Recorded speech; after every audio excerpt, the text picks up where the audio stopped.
Kyselina L-askorbová vitamín C FIS vlastnosti rozpustná v H2O v etanole tvorí 4 optické izomery chemické vlastnosti slabá organická kyselina schopná oxidovať a vytvárať redukčný účinok účinky.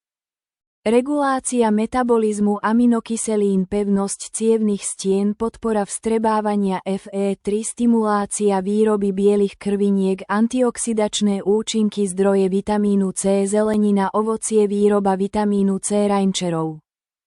Proces mnohostupnová syntéza, kde východnou látkou je škrob 1-FAZ a hydrolýza škrobu 2-FAZ a fermentácia 3-FAZ a chemické hydrolýza škrobu, hydrogenizácia glukózy, mikrobiologická oxidácia sorbitolu, chemická oxidácia L-sorbózy, leilatonizácia, čistenie surovej kyseliny askorbovej, výskyt syntetickej askorbovej kyselina octová CH3COOH, kvapalná kyselina, slabá kyselina ocot 6 až 10% rozkyseliny octovej. Obsah etanol, sacharidy, iné organické látky, výroba kyseliny octovej vekev C2H2O plus H2O vzniká CH3COH, potom 2C2H4 plus O2 vzniká CH3COH, potom 2CH3COH plus H2O vzniká 2CH3COOH, potom CH3CH2OH plus O2 vzniká CH3COOH plus H2O.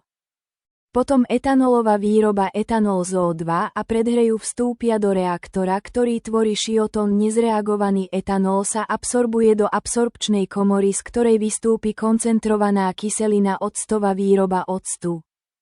Oxidácia etanolu CH3CH2OH plus O2 vzniká CH3COOH plus H2O. Produkčné organizmy pre ocot acetobakter pri 20 až 30 stupňoch, glukobakter, reaktor octovnice, fermentácia, povrchová, drevené octovnice, diskontuálny proces 5 až 7 dní. V octovnici sú acetolbakter, acetice, z ktoré prechádza alkohol a O2 za vzniku kyseliny octovej submerzna za 24 až 36 hodín. Reaktor, zásobník alkoholu 2 až 3 živne soli 4x H2O, ktoré prúdia do miešaného stupňa. Posledné prejde do reaktora 6 výhody. Krátky proces, kyselina citrónová, Aspergillus niger, povrchová fermentácia, fermentácia živnej pôdy na povrchu, povrchový spôsob 30 až 25 stupňov do 3 dní, fermentácia 7 až 10 dní.